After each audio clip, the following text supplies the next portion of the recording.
नमस्कार, मैं उत्तम कुमार। आप लोगों का स्वागत है उत्कृष्ट क्लासेस में।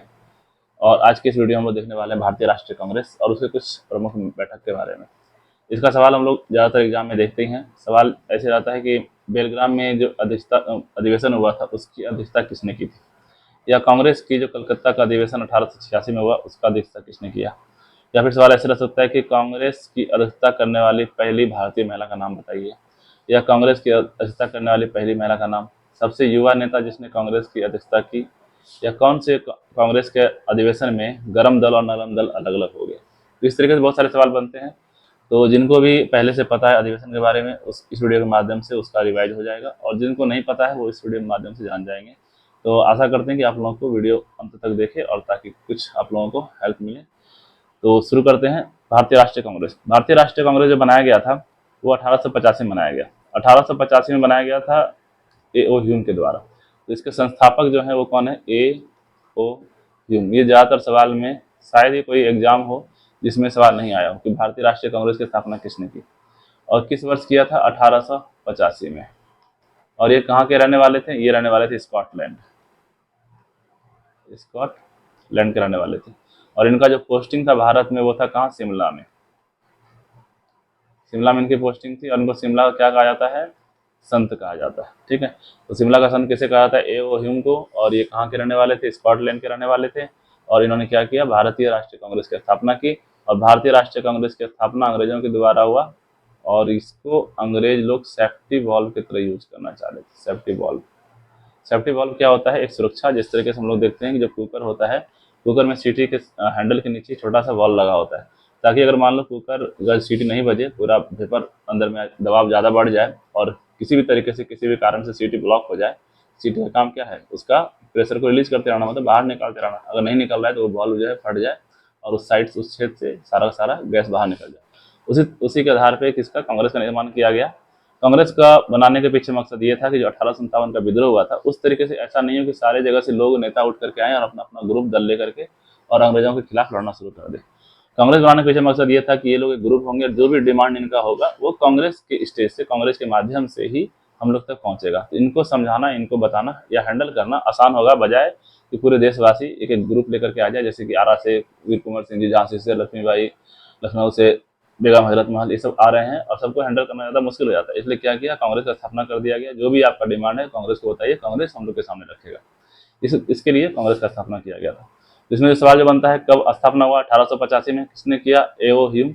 और किस लिए किया गया था? सेफ्टी वॉल्व की तरह यूज किया गया था। ठीक है। अब आते हैं अधिवेशन में कि कौन कौन से अधिवेशन हुआ।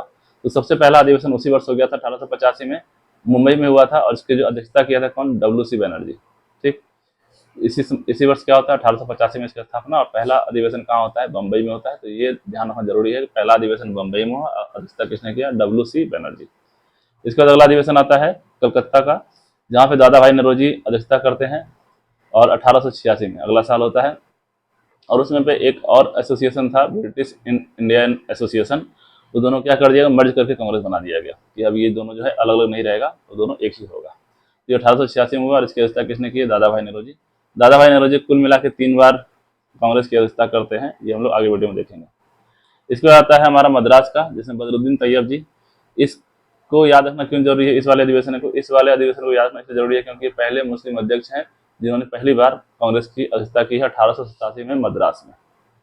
इसके बाद आता है 1888 इलाहाबाद, जॉर्ज यूले। अब इसमें क्या महत्व है? इसमें महत्व दिख रहा होगा महत्व नीचे। ये पहले अंग्रेज अध्यक्ष हैं जो कि कांग्रेस के पहली बार कोई भी अंग्रेज अधिकारी अध्यक्ष बना था। उसका नाम क्या है?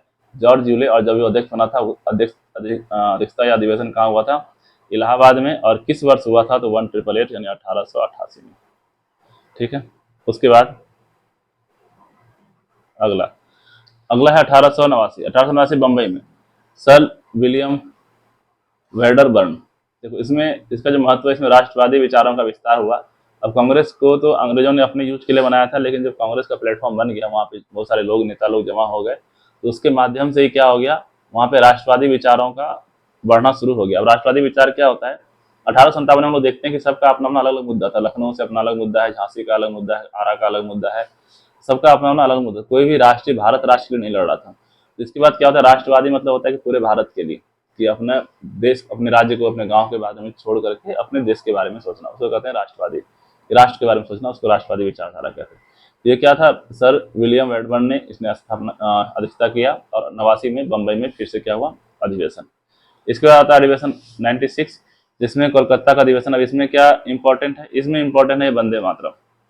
वंदे मातरम इसी अधिवेशन में गाया गया, और गाने वाले का नाम क्या है और लिखने वाले का नाम क्या है। गाने वाले का नाम है रविंद्रनाथ टैगोर। रविंद्रनाथ टैगोर, रविंद्रनाथ टैगोर इस अधिवेशन में वंदे मातरम गाते हैं, लेकिन लिखने वाले का नाम क्या है, किस किताब से लिया गया। ये किताब लिया गया था आनंद मठ। आनंद मठ एक किताब है जो लिखा हुआ है बंकिम चंद्र चटर्जी का। बंकिम चंद्र चटर्जी, बंकिम चंद्र चटर्जी द्वारा एक किताब लिखा गया आनंद मठ, उसमें से एक ये जो कविता है लिया गया क्या, वंदे मातरम। जिनको गाने वाले कौन है, रविंद्रनाथ टैगोर। तो इसके लेखक कौन है वंदे मातरम के, ये है बंकिमनाथ चटर्जी। ठीक। और ये किस अधिवेशन में, कलकत्ता के अधिवेशन में। कांग्रेस का जो भी अधिवेशन होगा ज्यादातर क्या होता है, कलकत्ता में ही होता है। इसका अगला है अधिवेशन फिर से 1906, दादा भाई नौरोजी। और इसमें दादा भाई नौरोजी स्वराज को लक्ष्य घोषित करते हैं कि स्वराज हम लोग का टारगेट होना चाहिए कि हम लोग खुद से अपने देश पे खुद से शासन करें, जो भी यहाँ नियम कानून बनेगा यहाँ के लोग शासन करेंगे। और बाल गंगाधर तिलक, BG तिलक, बाल गंगाधर तिलक यहाँ पे क्या करते हैं, स्वराज मेरा जन्मसिद्ध अधिकार है, ये वाला डायलॉग जो है बाल गंगाधर तिलक के द्वारा दिया जाता है। तो स्वराज मेरा जन्मसिद्ध अधिकार है देने वाले का नाम है बाल गंगाधर तिलक। और कांग्रेस का स्वराज को लक्ष्य घोषित करना, ये किसकी अध्यक्षता में हुआ है, दादा भाई नौरोजी, कलकत्ता में 1906। 1906 में एक और घटना घटा, 1906 में घटना है मुस्लिम लीग की स्थापना। ठीक है, तो मुस्लिम लीग की स्थापना में कब हो गई थी, 1906 ईस्वी में, इसको भी याद रखेंगे। 1907 सूरत अधिवेशन, रास बिहारी बोस। देखो 1905-6 तक में ही गरम दल और नरम दल दोनों अलग अलग होना चाह रहे थे। ठीक है, तो तब तक गरम दल भी आ गए थे और नरम दल भी। नरम दल मतलब क्या, नरम दल मतलब जो प्रार्थना करके रिक्वेस्ट करके अपना काम करवा रहे हैं, कि अंग्रेजों को हड़ताल कर रहे हैं कि ये काम करना होगा, आंदोलन कर रहे हैं। आंदोलन में भी खैर तो गरम दल आता है कि जो क्रांतिकारी रूप से काम करते हैं। तो नरम दल में जो रिक्वेस्ट करके कि अंग्रेजों से काम करवा रहे हैं, वो नरम दल।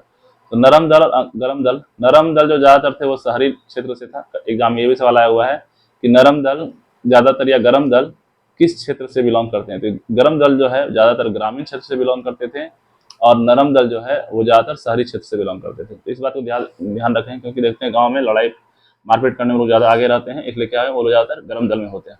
तो इस समय तक ही लोग अलग अलग होना चाह रहे थे, लेकिन दादा भाई नौरोजी उस समय अध्यक्षता कर रहे थे। ये सबसे बुजुर्ग थे उस समय, इसलिए क्या गया, इनका मान रखा गया। और इस वर्ष ये नरम दल और गरम दल अलग अलग नहीं हुए। लेकिन अगले वर्ष आते हैं रास बिहारी घोष। रास बिहारी घोष जो है वो जवान व्यक्ति है, ये क्या होता है, गरम दल के नेता रहते हैं। इसी समय क्या होता है, गरम दल और नरम दल ये दोनों में क्या हो जाता है, विभाजन हो जाता है। तो सूरत का अधिवेशन जो 1907 वाला है, उसमें गरम दल और नरम दल अलग हो जाता है, कि गरम दल अपना अलग से टारगेट रखेगा, अपना मांग रखेगा, और नरम दल अपने तरीका से काम करेगा। ये 1907 का है। फिर आता है 1911 कलकत्ता का। अब ये वाला अधिवेशन में इंपॉर्टेंट जो है वो है जनगण मन।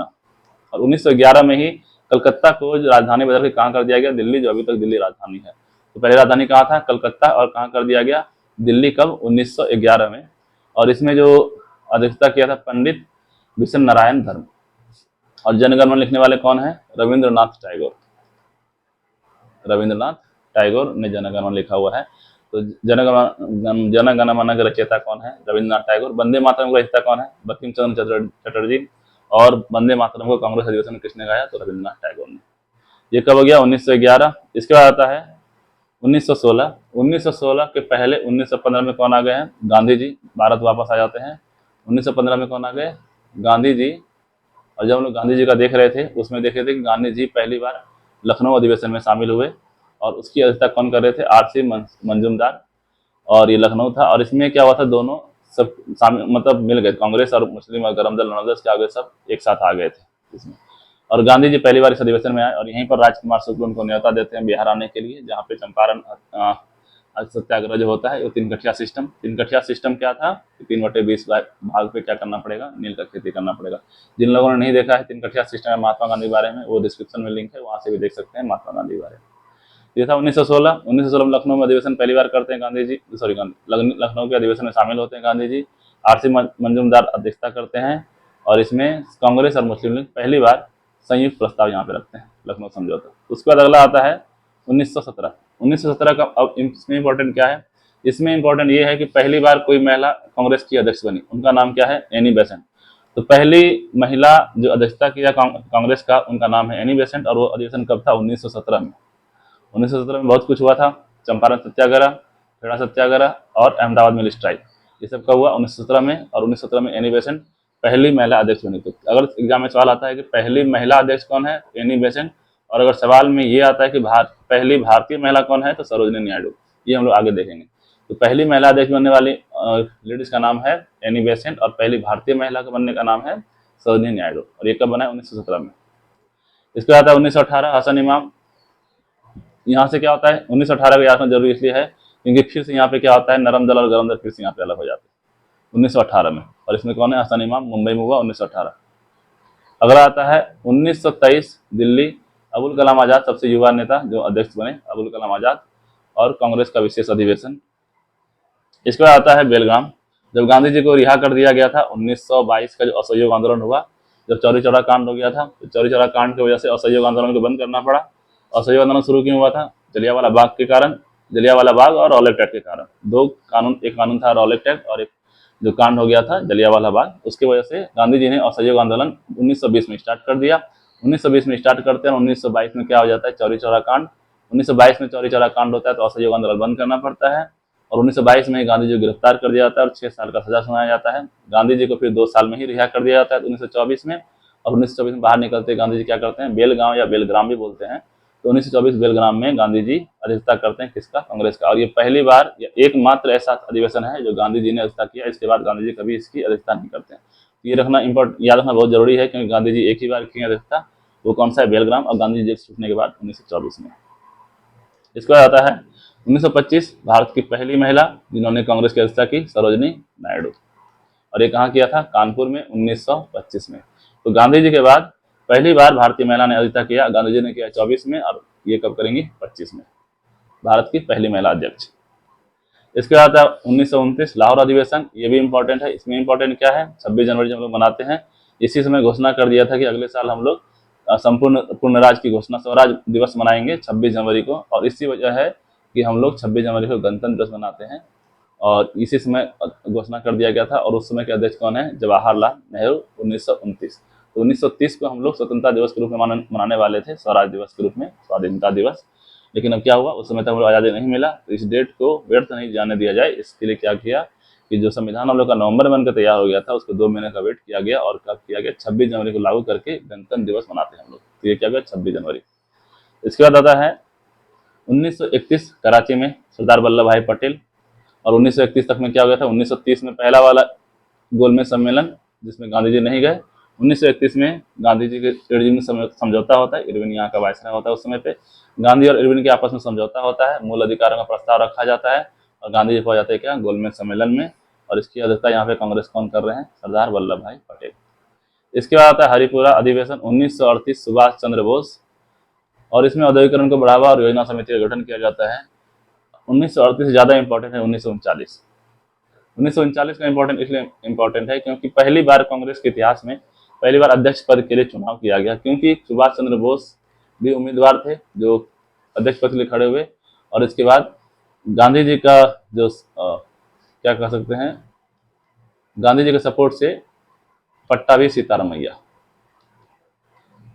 सीतारामैया उम्मीदवार खड़े होते हैं अध्यक्ष पद से। सुभाष चंद्र बोस गरम दल के नेता हैं, और गांधी जी क्या है, नरम दल के नेता हैं। पट्टाभी सीतारामैया को खड़ा किया जाता है, और ये कांग्रेस के इतिहासकार हैं, इसलिए गांधी जी चाह रहे थे पट्टाभी सीतारामैया इसके अध्यक्ष बने। पहली बार इन दोनों में चुनाव होता है, और चुनाव में कौन जीत जाते हैं, सुभाष चंद्र बोस जीत जाते हैं। इसी संकट को, जब ये दोनों अलग अलग चुनाव पहली बार चुनाव हो रहा था, इसी को कहते हैं त्रिपुरी संकट। कभी कभी एग्जाम में आता है कि त्रिपुरी संकट किस वर्ष हुआ, तो किस वर्ष हुआ, 1939 में हुआ, या फिर क्यों हुआ, तो सुभाष चंद्र बोस और पट्टाभी सीतारामैया में दोनों में चुनाव हुआ था, और इसमें कौन जीत जाते हैं, सुभाष चंद्र बोस। सुभाष चंद्र बोस जीत जाते हैं, लेकिन क्या होता है कि इनके जो अगला मीटिंग होता है, सभा होने वाला होता है, उसमें उम्मीदवार लोग नहीं आते हैं, तो सुभाष चंद्र बोस इससे क्या करते हैं, इस्तीफा दे देते हैं, वो पद क्या होता है, खाली हो जाता है।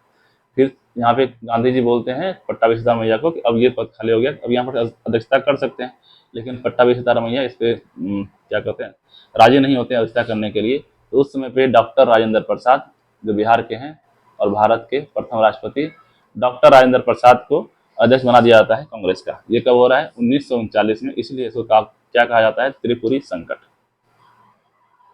इसके बाद 1939 में ही सुभाष चंद्र बोस क्या करते हैं? फॉरवर्ड ब्लॉक की स्थापना करते हैं। इस बात को ध्यान रखा जाएगा। कांग्रेस से वो इस्तीफा दे देते हैं और कहाँ चले जाते हैं? फॉरवर्ड ब्लॉक, अपना अलग अलग सा ग्रुप बनाते हैं। फॉरवर्ड ब्लॉक की स्थापना करते हैं और फॉरवर्ड ब्लॉक की स्थापना करने वाले कौन है? सुभाष चंद्र बोस। ठीक, ये था हमारा कांग्रेस अधिवेशन। ये कुछ इंपॉर्टेंट है। इसके बाद भी पट्टाभी सीतारमैया स्वतंत्र भारत का पहली बार 1948 में फिर से अध्यक्ष बनते हैं। 1939 में तो नहीं बन पाए, तो 1948 में पट्टाभी सीतारमैया स्वतंत्र भारत के जब कांग्रेस का अधिवेशन हो रहा था उसमें अध्यक्षता करते हैं। तो ये था हमारा कांग्रेस का अधिवेशन। तो मिलते हैं नेक्स्ट वीडियो में। उम्मीद करते हैं कि कुछ आप लोगों को हेल्प मिला होगा इस वीडियो के माध्यम से। तो तब तक के लिए धन्यवाद।